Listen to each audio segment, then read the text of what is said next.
Huonosyni aika on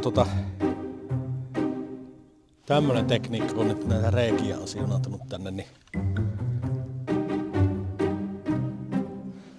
kannattaa harrastaa niin sanottua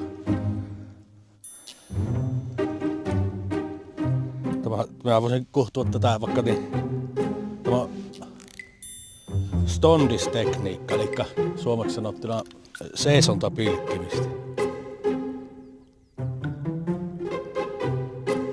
Seisontapilkkiminen, stondispilkkiminen on tällä voidaan nopeasti siirtyä.